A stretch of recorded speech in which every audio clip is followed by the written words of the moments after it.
India 9 News, Mirror of Truth. Hello ना आप लोग धंधा बबाल करवाया ये ना ही गया है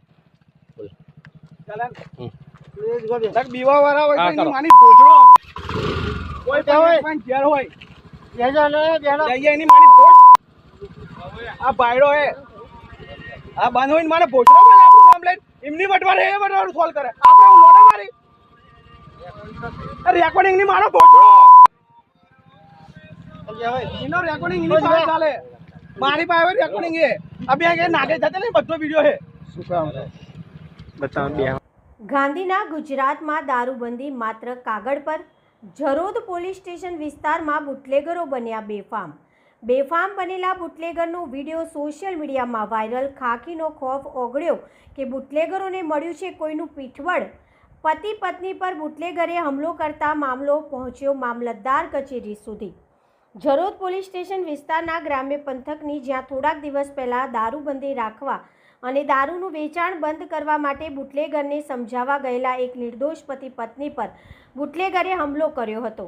આ હુમલામાં પતિ પત્નીને ઈજાઓ પહોંચી હતી. તેમને આ હુમલોમાં ઈજા થતાં તાત્કાલિક સારવાર માટે હોસ્પિટલ ખસેડવા પડ્યા હતા. સમગ્ર બબાલનો વિડીયો સોશિયલ મીડિયા પર જોરદાર વાયરલ થયો છે, જે કાયદો અને વ્યવસ્થાની સ્થિતિ પર મોટો સવાલ ઊભો કરે છે. આ ઘટના બાદ પણ જરોદ વિસ્તારના બુટલેગરોમાં જાણે કોઈનો ડર ન હોય તેમ દારૂનું વેચાણ ધમધમી રહ્યું છે.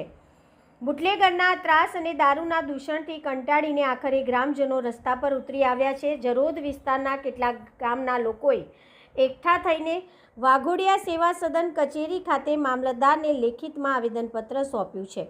ગ્રામજનોએ એક જ માંગ કરી છે કે બુટલેગરો સામે કડક કાર્યવાહી થાય અને વિસ્તારમાં સંપૂર્ણ દારૂબંધીનો અમલ થાય.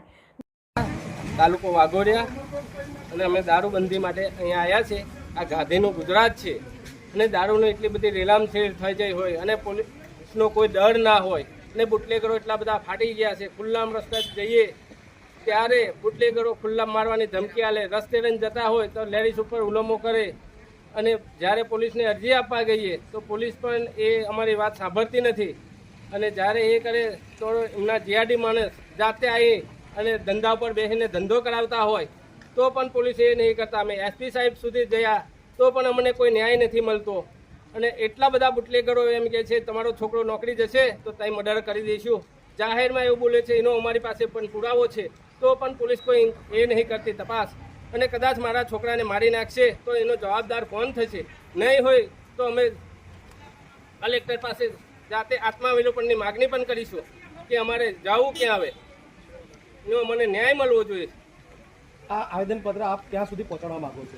આ આવેદનપત્ર ગૃહમંત્રીને પહોંચે અને ગૃહમંત્રી કંઈક આનો નિરાકરણ લાવી અને તાત્કાલિક આટલા વિસ્તારમાં અમારા દારૂ બંધ થાય અને બુટલેગરો બેફામ થાય, બૈરોની એ થાય અને જવાનીની અંદર બધા જવાન ખલાસ થઈ ચાલ્યા, બધી વિધવાઓ બનવા માંડી છે. તેના કારણે તાત્કાલિક આનું નિરાકરણ લાવવા માટે રેલવે કરે. મારું નામ કૌશલ્યાબેન જયેશભાઈ ભાલિયા, ગામ સિંહાપુરા, તાલુકા વાઘોડિયા, જિલ્લો વડોદરા. ઝઘડો થયો તો હું તાલુકા પંચાયત માજી સભ્ય છું. ઝઘડો થયો તો ત્યાંથી હું પહોંચી ત્યારે મને મારામારી કરી. ઝઘડો થયો, મારામારી કરી. કોને કરી હતી? રાહુલ ભાલિયાએ. કોણ છે? બુટલેગર છે અને મને ધમકી આપી કે 3 દિવસમાં તને ઉઠાઈ જઈશ. અને હું જરોદ સન સિટીમાં નોકરી કરું છું. ત્યાં પોલીસ આવી અને પોલીસે મને નોકરીમાંથી કાઢી મૂકી. મારું ગામ સિંહાપુરા. અમે આજે સાહેબશ્રી મામલતદાર સાહેબશ્રીને આવેદનપત્ર આપ્યું છે દારૂ બંધ કરવા વિશે. તો ખરેખર જરોદ પોલીસ અધિકારીઓ અને બુટલેગરની સાઠગાંઠ હોય કે ના હોય તો એની ન્યાય તપાસ કરે અને ન્યાય તપાસ થવી જોઈએ. જો ન્યાય તપાસમાં જે કંઈ ગુનેગાર આવતા હોય એ બચવા ના જોઈએ. જો આની તપાસ સાચી નહીં કરવામાં આવે તો અમે કલેક્ટર કચેરીએ આંદોલન કરવા બેસવાના છીએ.